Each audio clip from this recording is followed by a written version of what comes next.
Okay, remember that they're changing my voice.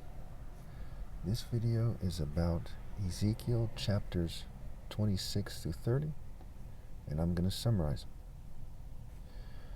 Chapter 26 is about a prophecy against Tyre. It says her walls will be destroyed, her towers will be pulled down by Nebuchadnezzar, and they'll summon Nebuchadnezzar's spirit to bring down the spirit and the people of Tyre in the last days, those who still define themselves as that group. And that goes for all the nations in the world. When you see these prophecies against Tyre and Egypt and Cush and Edom and Moab and Philistia and so on and so forth, they're just formulas for everyone on the planet, and it refers to certain types of people and people being judged according to their deeds as groups and as individuals. And that has implications on, different races, different nations, different ethnic groups, what have you. But again, as individuals, if they obey God through me, they escape the judgment on the whole world. So in chapter 27, there's a lament for Tyre. Okay?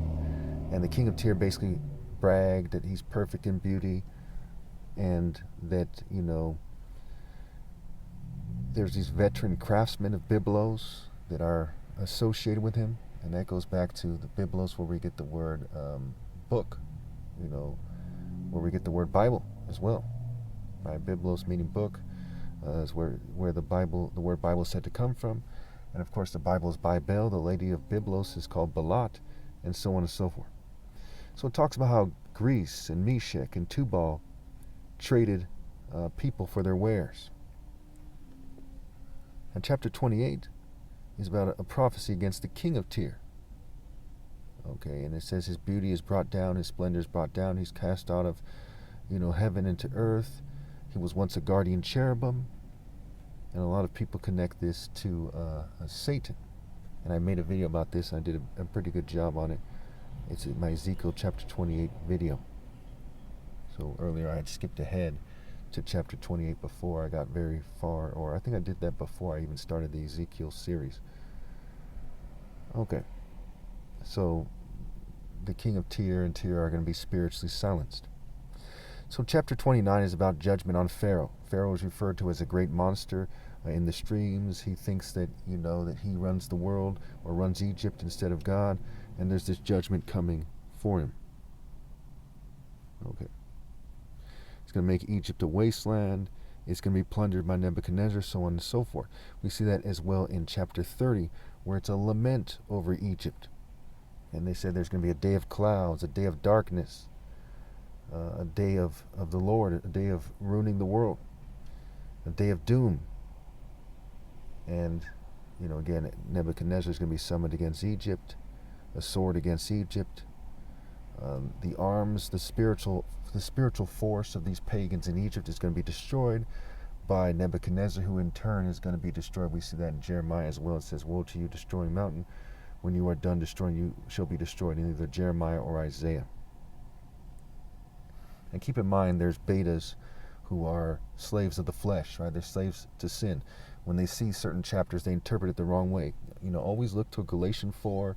If you doubt my explanation in regards to, Jerusalem in this world being lost in sin, you have to ask yourself, where is the line? When God brings a sword to divide, right?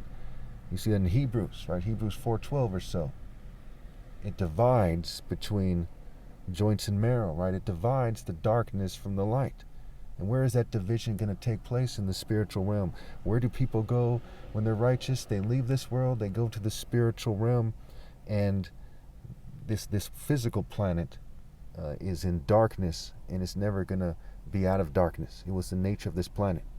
It's kind of like the movie 36 Chambers, where the Kung Fu guy has to go through these different chambers.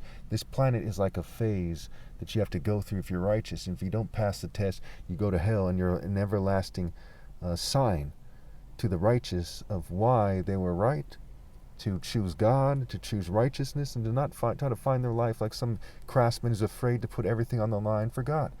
And think of it like this, when God summons warriors to battle, some aren't really warriors, right? They're scared, and they stay home with their kids, and they put their flesh first.